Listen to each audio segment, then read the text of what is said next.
or Experience Kills, as it's often known, with me, Richard. You've interrupted my dark intro, Ben.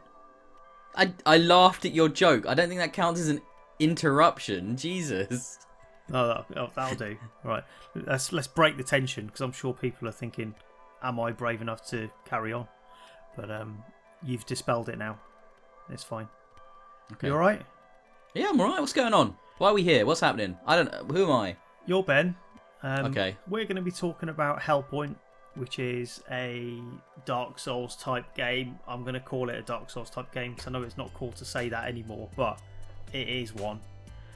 And it's probably the most Dark Souls-y game that isn't Dark Souls that I've played.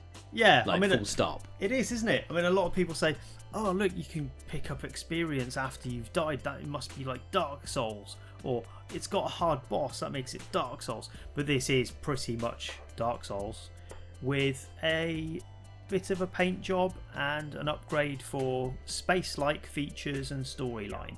So not the fantasy elements that you will be familiar with from Software's catalogue, but more of a Event Horizon type of vibe, I think, or Dark Space, something like that. Isn't it one of those things that people have said, I want a sci-fi Dark Souls? Well, here you go. This is that. This is sci-fi Dark Souls.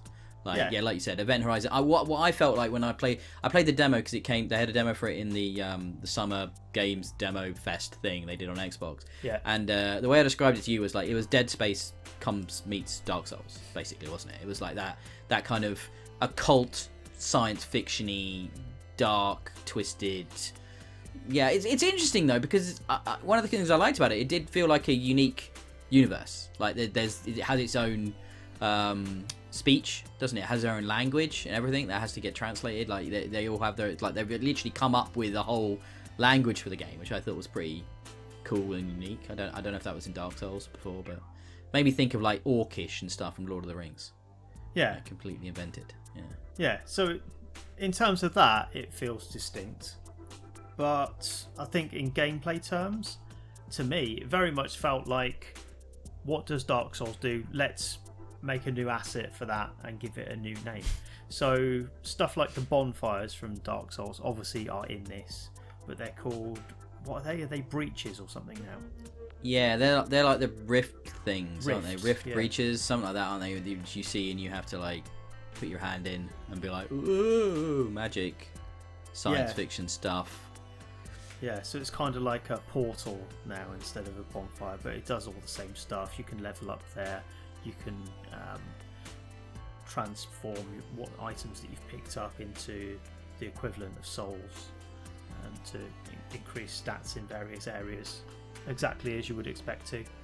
So all of that is familiar. The combat itself is similarly familiar to Dark Souls fans. So shield on one arm, some sort of melee weapon on the other. You can set that, switch weapons in and out. You've got some ranged weapons in there too. Heavy attack, light attack, block, parry, rolls to dodge, and locking on with the right stick. It's all the same controls and plays exactly as you'd imagine it would. It's just a different kind of skin for people who... I don't know, I can't say this is the first sci-fi take because we've had the Surge and the Surge 2, haven't we? But this is the first that feels like it's got that occult edge, like you said. Yeah, I think the Surge and the Surge 2 actually do more to differentiate themselves from Dark Souls than this does. This like, I think it's really interesting because like you've just described Dark Souls, and especially in that controls, it is. This is the reason you probably get on with this game and why I don't. Like this has exactly the same frustrations for me that Souls games have for me. Whereas the Surge changed up enough to actually make me engage with it more. But whereas this is just kind of torture for me. Like I did not enjoy my time playing this game, and it's not the fault of the game.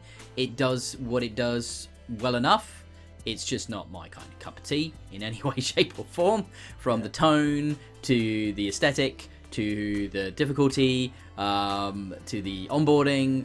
All of that is straight up Souls and why I don't like it. So. Yeah, you complained about the onboarding, but again, straight out of Dark Souls, it's got the you know, there's handprints on the walls that if you read them, they will tell you a thing like press A to jump. Yeah, press B to dodge. And doesn't tell you. Alongside those, you'll get messages from other players as well. So that familiar message mechanic where other players can give you insights into what's in the world to help or hinder. Other players can invade the world as well. So I found that, to my shock and horror, fairly early on. Someone was able to do that. Doesn't really give you a lot of breathing room to avoid that in the early moments of the game. I think probably because anyone playing this doesn't need any onboarding. They've played Dark Souls. They know what this is. They just want it to feel a bit different in terms of where they're playing the game. So it's in space. That's the difference. The rest of it, you'll feel absolutely at home with it. And it does a pretty decent job of it. I think, as Dark Souls clones go, it's one of the better ones. It feels authentic, and it feels like it does a good job of setting up challenge. You can't just power through and kill everything. You know what you need to avoid visibly. You think that even without a level indicator above an enemy's head, you think, right, that one is not one I can handle right now. I have to come back to that. And then if you are tempted into fighting it, you're like, no, I was right first time. I'll come back to that later on. That's good. Now, I noticed that even early on. Obviously, you've got like the grunt zombie enemies, and you're like, okay. And then there was like this big dude with like a headdress and a staff, and I was like, clearly, I will not be able to handle that shit right now. Like, so I'm just going to run the F away. Like, and I think that there was one environment with loads of enemies and dudes like that, and I was just like, I'm not engaging anything here. I'm just going through. I'm just booking it to the exit. And it's like, and that's well designed. It's telegraphed in a way which makes it clear that that's how you'd handle that situation. I got as far as the first boss, basically, and even then, I was playing the boss, and the patterns were pretty obvious, and I got what needed to be done. I understood it. I still died in my first attempt, but I understood the way to play those games. I get it. I've had more experience than I did when I bounced off the Souls franchise. I've played Sekiro, I've played Star Wars Jedi Fallen Order, I've played The Surge and Surge 2, so I get those games. Some I enjoy more than others. For me, there's so many people going to be listening to this. He said Star Wars Fallen Order. Well, but that's like the most... Yeah, but that's baby's first Souls, isn't it? I mean, that's that, and that's where I'm at. These types of games just aren't for me particularly. But what will get me through a game like this is the setting and the unique elements that will differentiate it. And this doesn't give that to me. I mean, the setting here is fine. I actually quite like it, but it is unrelentingly miserably dark. I mean, that's my only problem with it. There's really no light in there to actually make me want to do anything. I mean, as far as I can tell, I'm not even a good character. I don't know what I am or why I'm there or what I'm doing. I'm sure there'll be a lot more of that throughout as you go through the experience. But put me in the Surge, and I get it, and I understand the concept there, and I'm interested in Star Wars. Obviously, I'm a hero, I'm a Jedi. I get that, and why I would want to go through that. But this is just, oh god, a slog, a horrible slog for me. I think your lack of patience is showing here, Ben. So you haven't got to the point yet where you're able to fashion your character in the direction that you would want to. So where you've got to, not having beaten that first boss, and I have, by the way, because I'm better than you. So not having beaten that first boss, you haven't had the opportunity to see the customization options, the different clothes that you can equip, different weapons that you can upgrade. You get to an observatory shortly after that boss, and that's sort of your hub where you can take back any equipment or items that you've found on your travels, break stuff down, craft new items, upgrade existing items, and that's where it starts to come into its own. And you'll find that you're able to make choices as a character as well. So you have conversations with other NPCs that dictate who you are and what you're doing. Right. Okay. So at the moment, you've got no frame of reference for why you're doing any of that, and that's deliberate. You're sort of birthed at the beginning of the game as a spawn, aren't you? And the idea is you're finding out who you are in true RPG fashion. So I think it does set that stuff up well. Actually, it's the mechanics side of it that probably frustrate you in terms of it being a Souls game and not feeling like you want to press on too far, because that first boss, not too difficult as Souls games go, but for the sort of game you would normally play, probably too much challenge to make it worth it. Yes, I admit this. I'm not hiding from the fact that I prefer a bit more of an instant gratification from my video games. Yeah. Or at least cohesive story to drive me through the challenge. One or the other. I will ask you a question though. We were recently talking about another game in a previous video in which we discussed the onboarding and that not setting out what needed to be done in a clear way. Yeah. Why do you give Souls games a pass on that? I think, well, I don't generally. I do in this specific instance because it does the onboarding that Souls games do. People that are interested in this game will inevitably have played those games before. Yeah, but why does that give it a pass? Just because the other games have done it, and it's sort of expecting a level of understanding and knowledge of that genre, that shouldn't mean it doesn't get to onboard the player well in a way that is actually understandable to someone. I mean, surely that doesn't just give it an automatic pass, but that seems to kind of be what you're doing. I think there's a reason for the uncertainty that is fostered in this sort of game. I think there is a purpose to it, so I give it a pass for that reason. I think the whole point of this game is to unsettle the player. You can't pause them, you can't have an easy way out, there's no tutorial as such. You've just got to do it, and that is part of the experience. I know I know people have said over the years, but it's a bit snobbish to expect everyone to fall in line with a difficult experience, but you know, they have their place. Some people like them, and I think an easy onboarding system for this sort of thing would miss the point. That said, there is sort of an out in this which Souls games don't have, and unfortunately we haven't had the chance to try it. I think it's been removed from the game because of issues that were found pre-release, and it will be put back at some point once they fixed it. But multiplayer, there's online multiplayer in this, so you can pull in a second player to do the adventure with you if you don't feel confident of doing it yourself, which would have been ideal for us, wouldn't it? Oh man, I'd have loved that. You could have sherped me through that so well, like, you know, helped me through the bigger fights, explained it to me a little bit more, you know, the mechanics. That'd have been perfect. I'd have been well up for that. Yeah So totally. Having not played it, I don't know exactly how that works. It sounds as if it's different to the usual Dark Souls, pull a random player in from wherever when you want to fight a particular boss or something. That's very much still a solo experience, but you can get temporary help.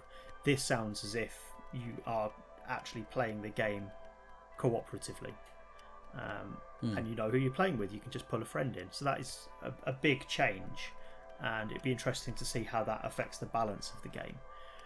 But I'd like to try that out once it becomes available, Ben, and see if that changes your perception. Yeah, I'd be keen to. I think that's the sort of feature that would make me much more interested in this kind of game. Yeah, it's just saying that there is local co-op. That does work currently, but obviously neither me or you have been able to try that because our respective other halves have less than zero interest in a game like this. So I think I'd probably just get punched at the mere inference of playing a game like this. I mean, but she's playing Ooblets right now, put it that way, okay? Like, not going to play Hellpoint. No. Yeah, that's no. not really in the same ballpark. Split screen co-op, that is a first for this sort of game, I think. So definitely adding something to the genre there, Hellpoint, even if it's borrowing a hell of a lot itself. So yeah. So there's one other mechanic I'm aware of that is unique that it doesn't really get explained from at least from what I've seen. I've read about it in the literature around this game, which is the whole thing to do with the black hole you're orbiting and how it affects the enemies. That sounds kind of cool. Yeah, so in real time, the space station that you're on moves around this black hole, and if it's in view, that has a direct impact on the difficulty of the enemies. That feels like it's taken from Breath of the Wild a bit. Do you remember the blood moon mechanic in that? Nope. Mate. Yeah, there's when it turned to night in Breath of the Wild, the sky would turn red, and then all the enemies would get much harder. Okay. So, they've not made that. It sounds like they've nicked it from Zelda. That Zelda game is too much like a Souls game. I just bounced off of it. Right, listeners, he's not even joking. I stopped playing. That wasn't why I stopped playing it, but I did stop playing it.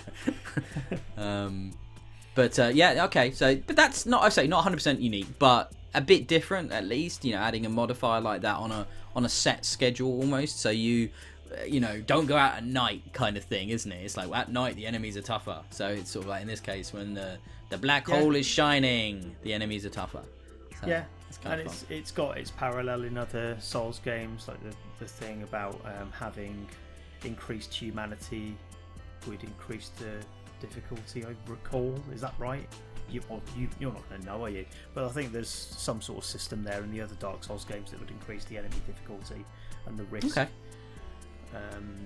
So yeah, good to see that they've put a different sort of spin on that. And yeah, I think bottom line, it is a reasonable interpretation of that genre. Does what it needs to do. They've targeted that audience and they know what those people want.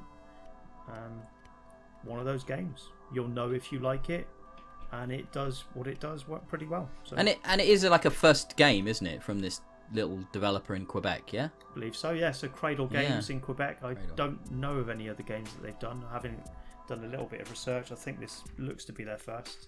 And yeah, decent entry point. It's on a wide range of platforms as well. It's nice to see it appear on Switch at some point soon, but it's out for PC, PS4 and Xbox at the moment. Which is where we played it, yeah. We played Absolutely. it. Hopefully, yeah, maybe we'll come back with an update or something, or talk about it in the podcast or something if we do get a chance to play it in my player. That'd be cool. Fingers crossed. In the meantime, that's been us in hell. In hell! And until next time, thank you for listening. That's Experience Kills. I'm Richard. You can find me on Twitter at Colonel Red. Ben's also on Twitter at DIYE. And you can find us both together on Twitter, almost romantically, at Experience Kills. I don't think there's much romance, but definitely carnally. Yeah. Let's say we're together carnally, not romantically. Yeah, we have a website, don't we, as well, experiencekills.co.uk. Give us a like and subscribe on YouTube, it means a lot. And there will be audio versions of this video available on the podcast providers if you can't find the time to watch the gameplay. Okay, so thanks for listening, everyone. Goodbye. Adios.